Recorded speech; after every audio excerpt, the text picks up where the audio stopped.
ভাইয়েরা আমার, মদিনা শরীফের নবীর এক সাহাবী হযরত আব্দুর রহমান রাদিয়াল্লাহু তাআলা আনহু, তিনি দাওয়াতের কাজে বের হবেন। অসুবিধা হইতেছে আপনাদের?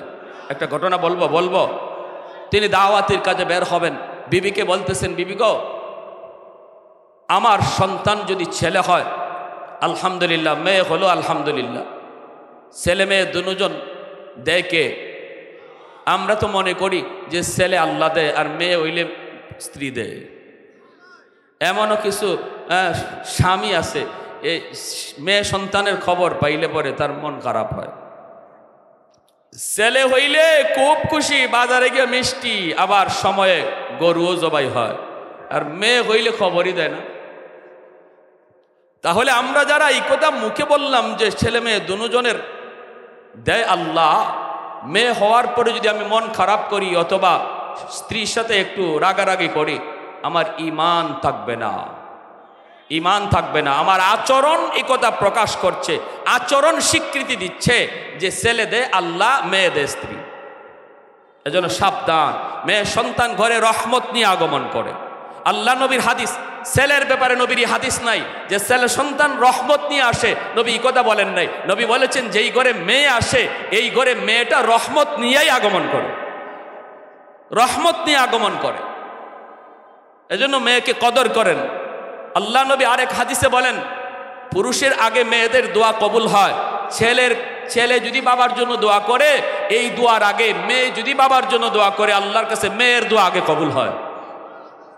এজন্য নবী বলেছেন বেশি বেশি করে মহিলাদের কাছ থেকে দোয়া নাও, কারণ মহিলাদের দোয়া পুরুষের আগে আল্লাহর কাছে কবুল হয়। ওলি হওয়ার লাইনে পুরুষের চেয়ে মেয়েরা অর্ধেক পথ আগায় রয়েছে, শুধু মেয়ে হওয়ার কারণে, মহিলা হওয়ার কারণে আল্লাহ তাদেরকে অর্ধেক মার্ক দিয়ে বাড়ায়া দেয়া দিছে। যাও, আমার লাইনে, ওলি হওয়ার লাইনে যদি 100 মার্ক লাগে, পুরুষে 100 মার্কই কামাই করতে হবে, আর তুমি মহিলা হয়ে জন্ম নেওয়ার কারণে তোমার 50 মার্ক কামাই করলেই হবে, বাকি 50 মার্ক আমি আল্লাহ দয়া করে দিয়া দিলাম। আইয়ুমা ইমরাতিন ইযা সাল্লাত খামসাহা ওয়া সামাত শাহরাহা ওয়া হাফিজাত ফারজাহা ওয়া আতাআত বালাহা, নবী বলেন 4টা কাজের জিম্মাদারি যদি কোনো মহিলা আদায় করে, সে জান্নাতের যে কোনো জান্নাতের দরজা দিয়ে ঢুকবে। কোনো পুরুষের ব্যাপারে নবী এমন সহজ কথা বলেন নাই। জোরে কোন সুবহানাল্লাহ। হযরত আব্দুর রহমান রাদিয়াল্লাহু তাআলা আনহু বলতেছেন, বিবি গো, যদি আমার ছেলে সন্তান হয়, আমার ছেলেটাকে তুমি দিন শিখাইবা, তারে তুমি কোরআন শিখাইবা। আমার মন চায় আল্লাহর দরবারে আমি একজন হাফেজে কোরআনের বাবা হিসাবে পরিচয় দেব। মন বলে হাসরের মাঠে আমি একজন মুফতি মুহাদ্দিসের বাবা হইয়া আল্লাহর কাছে পরিচয় দিব। যেরকম সুবহানাল্লাহ। কারণ হাসরের ময়দানে আল্লাহ পাকের হাতে এমন একটা মুকুট, এই মুকুট নিয়ে আল্লাহ দাঁড়ায় থাকবেন।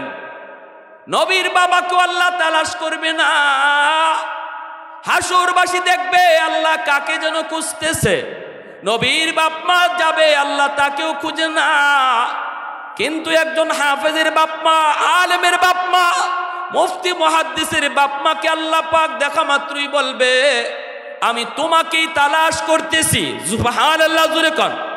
মান কারা আল কুরআন ওয়া আমিলা বিমা ফিহি উলবিসা ওয়ালিদাহু তাজান ইয়াউমাল কিয়ামা দাউহু আহসানু মিন দাউইশ শামস।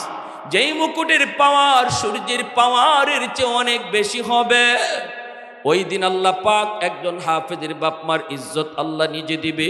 আল্লাহ পাক বলবে দুনিয়ার মানুষ সবাই চলতেছিল স্রোতের তালে তালে, সবাই চলতেছিল স্কুল কলেজ ভার্সিটির দিকে, কিন্তু তুমি স্রোতের উল্টা দিকে চলছিলা, তুমি স্রোতের উল্টা দিকে চলছিলা।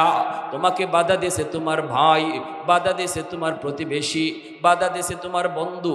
পোলাটারে মাদ্রাসায় পড়াইতেছো, পড়লে পরে কি করবে, কেমনে চলবে, কেমনে খাবে, কেমনে বউ পালবে, পরিবার চালাবে, কত কথা তোমার সামনে বলা হয়, কিন্তু তুমি কোনো কথাই কান দিলা না। তুমি বলছো আমি শুনেছি, উলামায়ে কেরামের জবানে শুনেছি, মানুষ সৃষ্টির আগেই আল্লাহ পাক মানুষের রিজিকের ব্যবস্থা করে। আমার আব্বা আমাকে মাদ্রাসায় দিয়েছেন, আমার ফ্যামিলিতে কেউ মাদ্রাসায় নাই। আমার বংশের মধ্যেও কেউ মাদ্রাসার লাইনে নাই, সবাই জেনারেল শিক্ষিত।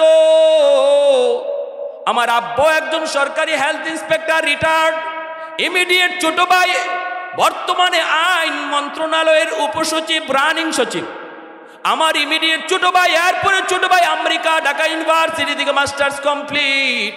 চাচারা সবাই বড় বড় শিক্ষিত। আমি ক্লাস 5-এ বৃত্তি পাইলাম স্কুলে। এরপরে আমার আব্বা আমাকে মাদ্রাসায় ভর্তি করলেন, কারণ তখনকার সময়ে মাদ্রাসার সিলেবাস এখনের মতো ছিল না। অঙ্ক ইংরেজি আগে এমন ছিল না, এখন যেইভাবে সিলেবাসে ঢুকানো হয় তখনকার সময় এমনটা ছিল না। এজন্য আব্বা আমাকে প্রথমে স্কুলে ভর্তি করলেন, আর বলতেন, বাবা তোমাকে স্কুলে ভর্তি করেছি, তোমার লেখাপড়ার শেষ কিন্তু স্কুল থেকে নয়, লেখাপড়ার শেষ হবে মাদ্রাসা থেকে। বাবা মাদ্রাসায় তুমি পড়বা। সকালবেলা যেতাম স্কুলে, আব্বা বিকালে নিয়ে যেতেন মাদ্রাসায়। চাচারা আব্বাকে বাধা দিল, বাধা দিয়া বলল, ছেলেটা এতটা ট্যালেন্ট, এতটা জ্ঞানী, তার স্কুলের মধ্যে তার এত সুনাম, বৃত্তি পাইল, ছেলেটারে আপনি মাদ্রাসায় দিচ্ছেন। আব্বা বলে, মাদ্রাসায় দিচ্ছি তো কি হয়েছে? কই চলবে কেমনে, খাইবে কেমনে? আমার আব্বা বলতেন, উলামায়ে কেরামের সাথে সম্পর্ক ছিল, এজন্য বলছেন। আমি আলেমদের জবানে শুনেছি, মানুষ সৃষ্টির আগে আল্লাহ রিজিকের ব্যবস্থা করে। চাচারা জিজ্ঞেস করেছেন, বাবা তুমি স্কুলে পড়বা না মাদ্রাসায়? আমি ফার্স্ট চান্সে বলছি মাদ্রাসায় পড়ব, কোনো চিন্তা নাই, কোনো ফিকির নাই। আমাকে প্রশ্ন করা হয়েছে কোথায় পড়বা, আমি বলছি মাদ্রাসায় পড়ব, সিদ্ধান্ত ফাইনাল। আমার চাচারা এত বড় জেনারেল হওয়ার পরেও আল্লাহ পাক রব্বুল আলামিন আমার ইজ্জত, আমার সম্মান তাদের চেয়ে কম না বেশি? আরে কুজুরা বলেন, কম না বেশি? আমার আপন ছোট ভাই, ইমিডিয়েট ছোট ভাই সচিব, তারপরও তারে এত মানুষে সিলেটে মানুষে চিনে না। আমার দেশের বাড়ি সিলেট, বিবাড়িয়া নয়, থাকি ঢাকা যাত্রাবাড়ি। সিলেটে এত মানুষ আমার ভাইকে চিনে না যত মানুষ আল্লাহর রহমতে আমাকে চিনে। যতগুলি মানুষ আমাকে দোয়া করে, আমি তাদের জন্য দোয়া করি। দুনিয়া পিছনে পিছনে ঘুরে আমার আব্বা আমাকে মাদ্রাসায় দিয়া ঠকেন নাই, বরং জিতেছেন। আওয়াজ দিয়া বলেন ঠিক কিনা? কিয়ামতের ময়দানে আল্লাহ বলবে, ও নবীর ওয়ারিসের বাপমা, এ কোরআনের হাফেজের বাপমা, আলেমের বাপমা কোথায়? আমি আল্লাহ তোমাদেরকেই তালাশ করি। ওই দিন তোমার সন্তানের মাথায় পাগড়ি পরাইল তার উস্তাদ। হাউজের মানুষগুলি তোমার সন্তানের চেহারার দিকে তাকানো ছিল, কিন্তু আমি আল্লাহর কুদরতির নজর ছিল তোমরা বাপমার চেহারার দিকে। আমি আল্লাহর নজর ছিল তোমাদের বাপমার চেহারার দিকে, কারণ দুনিয়া চলছে একদিকে, তুমি বাবা চলছো অন্যদিকে। এজন্য আজকের পুরস্কার শুধু আমি তোমাকে ফেরেশতার হাতে দেব না, আজকে হাসরের মাঠে মুকুট পরাবো আমি আল্লাহ নিয়ে। আব্দুর রহমান রাদিয়াল্লাহু তাআলা আনহু কয়, ওগো বিবি, আমার সন্তানকে তুমি হাফেজ, আলেম, মুহাদ্দিস বানাইও। এই বইলা তিনি দাওয়াতের কাজে চলে গেলেন। এইদিকে মা সন্তান জন্ম নিল, ছেলে সন্তান নাম রাখলেন রবিয়াতুর রায়। হাদিসের বহুত বড় একজন মুহাদ্দিস, বহুত বড় একজন রাবি, বহুত বড় একজন রাবি। যারা আলেম হয়েছেন তারা বুখারী, মুসলিম, সিয়াসিত্তার কিতাবের ভিতরে অনেক হাদিসের রাবিদের মধ্যে তেনার নাম বলেছেন আন রাবিয়াতা। তিনি হলেন রবিয়াতুর রায়, যেই বাচ্চাটাকে মা সর্বপ্রথম নিজেই ইসলামী শিক্ষা দিয়া বড় করতেছে। বাবার ছোঁয়া পান না, বাবার শাসন রবিয়া পান না। কেমন মা ছিলেন গো মা? ও গজারিয়ার মারা, একটু মন খুলে দিল খুলে কথাগুলি শোনো। রবিয়ার মাও মা ছিলেন, তুমিও মা। রবিয়ার মাও মা ছিলেন, তুমিও মা। কেমন মা, কেমন মা! কিভাবে সন্তানটারে তিনি বড় করলেন, নামও রাখলেন মা নিজে রবিয়াতুর রায়। বসন্তকালের বাতাস, যেই বাতাসে মানুষ ভালো পায়, মানুষ মহব্বত করে। এই রবিয়া যখন মাদ্রাসার বয়স হলো, মা মদিনার মসজিদ, মসজিদে নববী, তখনকার সময়ে মাদ্রাসা হলো মসজিদে নববী। ওই মসজিদে নববীতে সন্তান নিয়ে হাজির। উস্তাদদেরকে ডাক দেয়া বলেন, উস্তাদ জি, আমার সন্তান রবিয়াকে আপনারা ভর্তি করুন। আমার সন্তানকে কোরআন শিখান, হাদিস শিখান, দিন শিখান, মুসলমানি শিখান। আমার সন্তানকে আপনারা ভর্তি করুন। আল্লাহ যেন তার বাবার মনের আশা আল্লাহ পূরণ করে। এইদিকে বাবা তো চলে গেলেন দাওয়াতের কাজে, তিনি তো দাওয়াতের কাজে দেশ দেশান্তরে ঘুরতেছেন। সন্তান ছেলে হলো নাকি মেয়ে হলো বাবা তো জানে না। আজকালকার মতো তো এরকম মোবাইল ছিল না, ফোন করে জানায় দেবে তোমার ছেলে হয়েছে, এই যুগ তো তখন ছিল না। বাবা তো জানেনি না ছেলে হলো না মেয়ে হলো, নাকি আদৌ হলোই না, হলো নাকি মরা হলো না জীবিত হলো, তাও তো বাবা জানেন না। দাওয়াতের কাজে তিনি বের হয়েছেন, দাওয়াতের কাজেই তিনি মগ্ন। এইদিকে রবিয়া মাদ্রাসায় ভর্তি হলেন। অল্প দিনের ভিতরেই উস্তাদগণের নজরে পড়ে গেলেন রবিয়া। ছোট্ট বালক বড় হইতেছেন। লেখাপড়ার দিকে তার এত মনোযোগ, এত ব্রেইন, এত জেহেন আল্লাহ তারে দান করেছে, যেগুলা দুনিয়ার কোনো বাস্তব কোনো জ্ঞান নয়। আল্লাহ তারে যেন অদৃশ্য জ্ঞান তারে দান করেছেন। রবিয়া শিশুকালেই যা পড়ে সাথে সাথে মুখস্থ হয়ে যায়। উস্তাদগণের মায়া মহব্বত বেড়ে গেল, সুনাম ছড়াইতে লাগলো, রবিয়া রবিয়া রবিয়া। মদিনার মানুষের মুখে মুখে রবিয়ার নাম ছড়ায় পড়ল। 1 বছর নয়, 2 বছর নয়, 16 বছর মদিনার মাদ্রাসায় লেখাপড়া করলেন। 16 বছরের ভিতরে বাবা একবারও বাড়িতে আসলেন না। দাওয়াতের কাজে তিনি মগ্ন। কেমন মুজাহাদা করেছেন আমার নবীর সাহাবীরা, আল্লাহর নবী রেখে যাওয়া দ্বীন হেড মুহাদ্দিস হয়ে গেলেন। হাদিসের দরস তিনি দেন। পৃথিবীর বিভিন্ন দেশ থেকে ছোট বাচ্চাগুলি, পৃথিবীর বিভিন্ন দেশ থেকে ছাত্ররা এসে হাদিস পড়ে, তিনি হাদিসের দরস দেন, হাদিস পড়ান। মদিনায় তার সুনাম ছড়িয়ে পড়ল, মদিনায় সুনাম ছড়িয়ে পড়ল। শুধুমাত্র মুহাদ্দিস নন, মদিনার মানুষ তাকে সম্মান করে ইজ্জত করে। নবীর মসজিদে নববীর ইমাম তারে বানায় দিলে। আমার নবী যেখানে দাঁড়ায় তিনি নামাজ পড়াইতেন, আজ রবিয়া ওই জায়গায় দাঁড়ায় নামাজ পড়া। আমার নবী যেই জায়গায় শুয়ে আছেন রওজায়, নবী রওজার পাশে বইসা বইসা রবিয়া আমার নবীকে শোনা হাদিস পড়ায়। মায়ার নবী রওজার কাছে বসে বসে হাদিস পড়ার। এইভাবে 16টা বৎসর চলে গেল। এইদিকে রবিয়ার ঘরে তো কেউ নাই, ঘরে শুধু মা, আর মার শুধু একমাত্র সন্তান। এমন সন্তান, মা ভক্ত সন্তান, তিনি মার কথা ছাড়া বাইরে চলেন না। মা যেভাবে বলেন সেভাবে চলেন, মা যা বলেন তা শুনেন। আল্লাহ পাক রবিয়ার লেখাপড়ার ভিতরে আল্লাহ বরকত দিয়ে দিল। যেই সন্তান বাপ মার কথাবার্তা শুনে, এই সন্তানের লেখাপড়ার মধ্যে বরকত দেয় কে? আরেকটু জোরে বলেন কে? যেই সন্তান বাপ মারে খুশি রাইকা চলে, এই সন্তানের হায়াতে বরকত দেয় কে? রিজিকে বরকত দেয় কে? আল্লাহ বরকত বাড়ায় দেয়।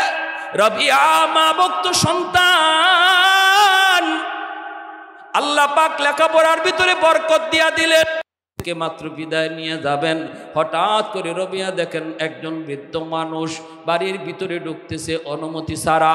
সালাম নাই, কালাম নাই, অনুমতি নাই, কোনো আওয়াজ নাই, চুপ করে ঢুকে পড়ল। রবিয়া তাকে তো চিনার কথা না, চিনেন না। তিনি যে সেই 16 বছর আগের বাবা, দাওয়াতের কাজে বের হইয়া এবার তিনি বাড়িতে আসছেন। বাবাও তো ছেলে চিনে না, ছেলেও তো বাবাকে চিনে না। বাবাকে ছেলে নিষেধ করতেছি, কে গো তুমি? দাঁড়াও। অপরিচিত মানুষ, মুসলমানের ঘরে এইভাবে ঢোকার কোনো আদব না। কে তুমি? দাঁড়াও দাঁড়াও, যেখানে আছো দাঁড়াও, এইভাবে ঢোকা নিষেধ নিষেধ। আজও পর্যন্ত রবিয়ার বাড়িতে কেউ এইভাবে ঢুকে না। কে তুমি? দাঁড়াও। কিন্তু বৃদ্ধ মানুষ রবিয়ার বাবা তিনি তো আর থামেন না। তিনি থামবেন কেন?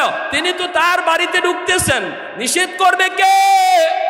কে নিষেধ করার আছে আমার বাড়িতে আমি ঢুকবো? নিষেধ আবার কিসের? রবিয়ার বাবা ঢুকতেছেন, ছেলে নিষেধ করে, নিষেধ তিনি মানেন না, সামনের দিকে আগান। মা তো পাশেই দাঁড়ায় রয়েছেন। রবিয়া যদিও চিনেন না, মা চিনতে তো মার কোনো ভুল হয় নাই, মা তো তিনি তার স্বামীকে চিনে গেছেন। কিন্তু মা নিষেধ করে না, নিষেধ তো করার কথাও না, ছেলেকেও মা এই কথা বলে না।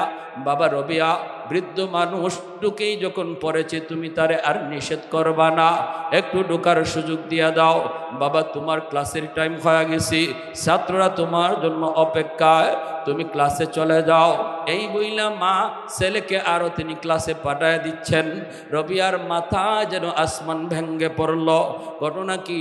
আজ আমার আম্মা, তিনি আমাকে সাপোর্ট করার কথা, তিনি আমাকে বলার কথা ছিল, বাবা এই বৃদ্ধ লোকটারে তাড়াতাড়ি থামাও, তাড়াতাড়ি করে থামাও।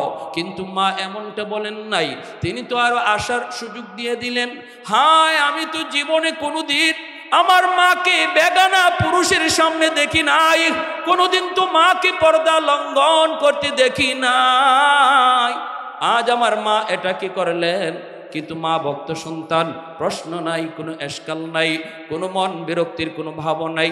মা যখনই বলছে বাবা ক্লাসের টাইম হয়ে গেল তুমি চলে যাও, সাথে সাথে রবিয়া মাথার নিচের দিকে দিয়া ভদ্র ছেলের মতো তিনি মদিনার মসজিদের দিকে রওনা দিয়ে দিলেন। কিন্তু মনের ভিতরে প্রশ্ন তো প্রশ্নের জায়গায় রয়ে গেল, কে সেই বৃদ্ধ মানুষটা? কি তার পরিচয়? কি তার পরিচয়? চলে যাইতেছেন, চলে যাইতেছেন।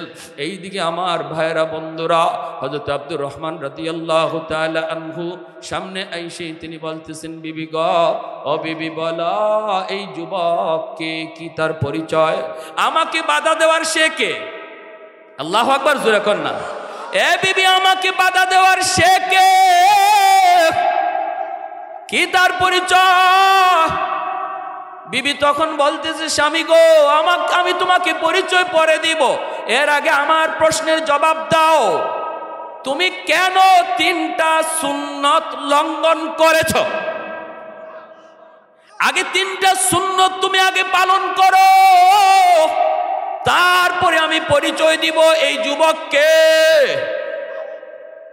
1 নাম্বার হলো, নিজের বাড়িতে ঢুকতে গেল সালাম দিতে হয়, ঠিক কিনা জোরে কর? ঘরে ঢুকবার সময় সালাম দিয়া ঘরে ঢুকা, এটা আমার নবীর দাইমি সুন্নত, ঠিক না? যে পুরুষ মানুষ ঘরে ঢুকবার সময় সালাম দিয়া ঘরে ঢুকে, ফতোয়ায়ে স্বামীর মধ্যে লিখেন, এই করে জীবনে কোনোদিন জিন ভূতের আসর থাকবে না। এই ঘরের মানুষের ভিতরে আল্লাহ মহব্বত বাড়ায় দিবে, ভাই ভাই মহব্বত আল্লাহ বাড়ায় দেয়, বাপ বেটার মহব্বত আল্লাহ বাড়ায় দেয়, স্বামী স্ত্রীর ভিতরে মহব্বত আল্লাহ বাড়ায় দেয় যদি ঘরের মধ্যে সালামের আমল থাকে। আরেক নাম্বার হলো, এই ঘরে জিন ভূতের আসর কোনোদিন থাকবে না যদি আমরা ঘরে ঢোকার সময় সালাম দিয়া ঘরে ঢুকি। কারা কারা আমলটা করতে রাজি? একটু হাত তুলে আল্লাহকে দেখা। আল্লাহ তুমি কবুল করো, জোরে বলি আমিন, আরো জোরে আমিন। স্বামী গো, আগে তুমি এই সুন্নতটা আদায় করো। 2 নম্বর হলো, আমার মায়ার নবীর সুন্নত, লম্বা সফর করে আসার পর সরাসরি ঢুকা নবীর সুন্নত না। নবীর সুন্নত হলো পাশের মসজিদে অবস্থান করা, মসজিদ থেকে বাড়িতে খবর দেওয়া আমি আসছি। এটা আমার নবীর সুন্নত, যাতে করে বিবি স্বামীর জন্য প্রস্তুত হতে পারে। সে কোন অবস্থায় আছে সে তো জানে না, হঠাৎ করে স্বামী যদি ঢুকে যায় তাহলে না সে হয়তো প্রস্তুত না, স্বামীর জন্য সাজগুজ করে থাকবে। ইসলামে স্ত্রীদের জন্য সাজগুজ করার অনুমতি আছে, পরপুরুষকে দেখানোর জন্য নয়, বরং স্বামীকে দেখানোর জন্য, ঠিক কিনা? হ্যাঁ ঠিক। 16ই ডিসেম্বরে রাস্তা যারা বাইরেছে সব স্বামীর দেখাইছে। পুস্তকগুলা ব্রিজ পার হইলাম, ব্রিজের উপরে দেখি আস্তাগফিরুল্লাহ, আমার গাড়ি চলে না। আচ্ছা মহিলা দেখছি হঠাৎ করে এক মহিলার দিকে নজর চলে গেছে। নজর তো যাইবই, এটা কি আটকাই রাখা যাইব? আল্লাহর নবী কয় নজর যাওয়া মাত্রই তুমি ফিরাইয়া নিও নজর। নজর পড়াটা দোষ না, নজর জমায়া রাখাটা দোষ। ঠিক না? ঠিক না? নজর জমায়া রাখা দোষ। নজর পড়ছে সাথে সাথে ফিরাও। অবাক হলাম তারে দেখা, কি সব তো আসছে আসছে, এই মহিলাটা কেমনে আসলো? তার পেটের নমুনা দেখে, বডির কন্ডিশন দেখে বুঝলাম যে খুব কাছাকাছি বাচ্চা প্রসব হওয়ার। কোন আপনি সারাটা রাস্তা খালি আমার মাথায় বুন বুন করছে। এই ধরনের বাচ্চা পেটে নিয়ে মা যদি 16ই ডিসেম্বরে পার্কে ঘোরায়, আব্দুল কাদের জিলানি বেরিব, মঈনুদ্দিন চিশতি না কালা জাহাঙ্গীর, বিকাশ, হ্যাঁ হাই হাই হাই,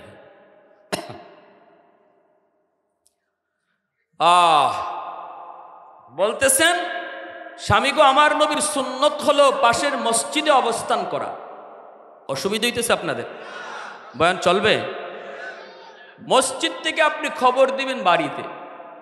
আপনি যদি মসজিদে, যারা দাওয়াতে তবলিগে গেছেন, চিল্লায় গেছেন, চিল্লা লাগানোর পর যখন বাড়িতে আসা হয়, আমি সব শিখাইয়া দেয় যে সরাসরি বাড়িতে ঢোকা যাবে না, মহল্লার মসজিদে অবস্থান করতে হবে। এটা আমার নবীর সুন্নত। লম্বা সফর থেকে সরাসরি বাড়িতে ঢোকা নিষেধ।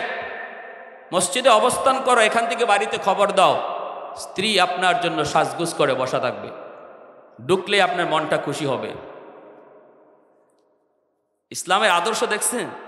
আমার নবীর আদর্শ শুনছেন? কত সুন্দর আখলাক, কত সুন্দর নবীর সুন্নত তরিকা। আপনি কেন এটা করলেন না? আপনি কেন এটা করলেন না? ইজতেমার তারিখ মনে আছে তো? মনে আছে? হুজুরও বইলা গেছেন। বলুন তো জানুয়ারি কত? আরো জোরে? 13, 14, 15। যাবো কারা কারা? হাত উঠাই তো একটু দেখি ইনশাল্লাহ। কেউ কেউ একটু দেরি হইতেছে হাত তুলতে। যাবো যাবো ইনশাল্লাহ, যাবো তো। 3 দিনের জন্য যাব। এত বড় মজমা।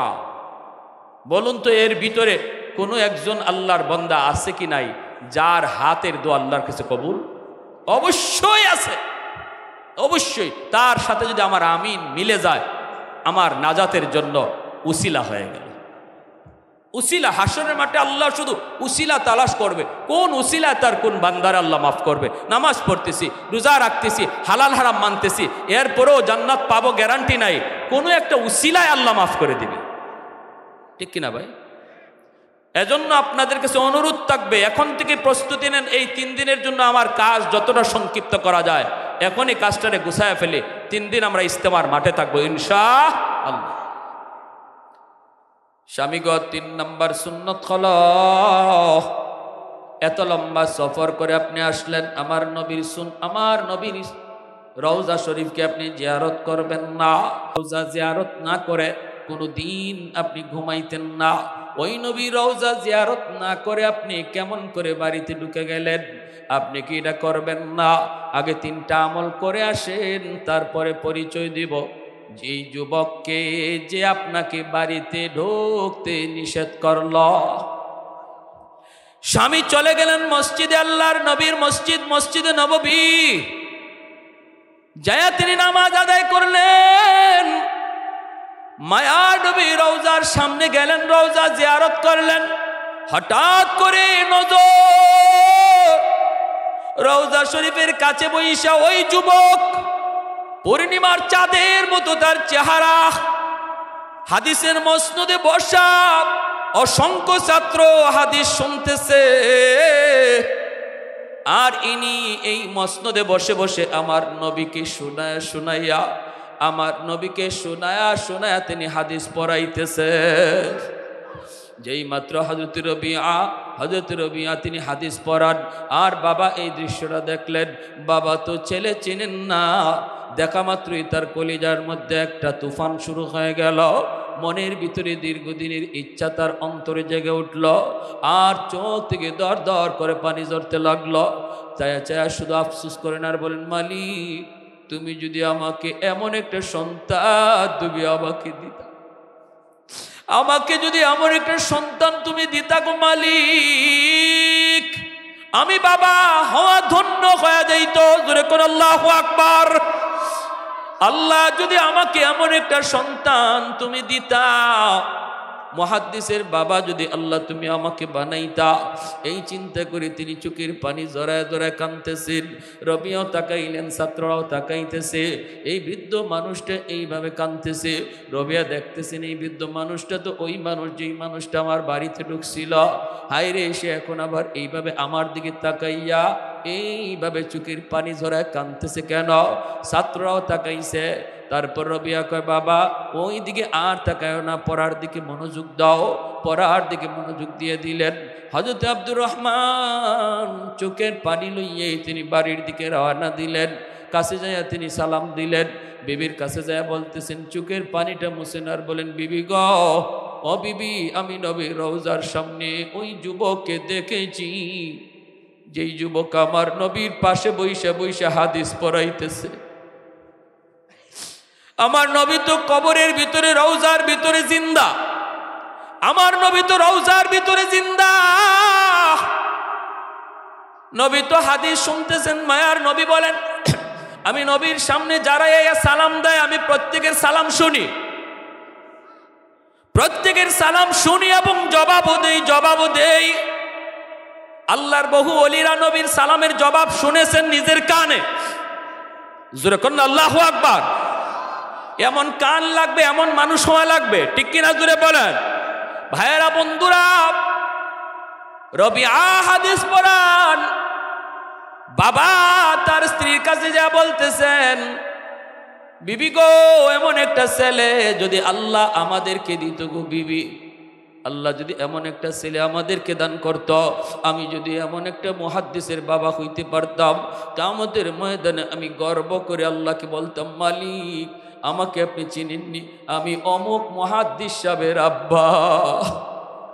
আল্লাহ আমাকে আপনি চিনেন বুঝি, আমি অমুক হাফেজে কোরআনের মা।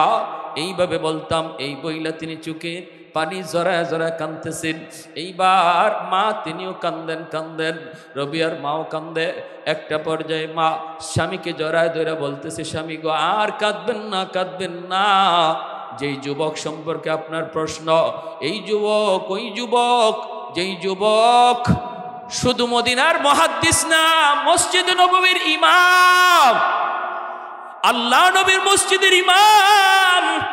মদিনার মানুষ তার ইমাম বানায় দিছে, মদিনার সবচেয়ে বড় মুহাদ্দিস হিসাবে আল্লাহ কবুল করেছে। সে এই যুবক আর কেউ নয়, এই যুবকই হলো আপনার ঔরসজাত সন্তান।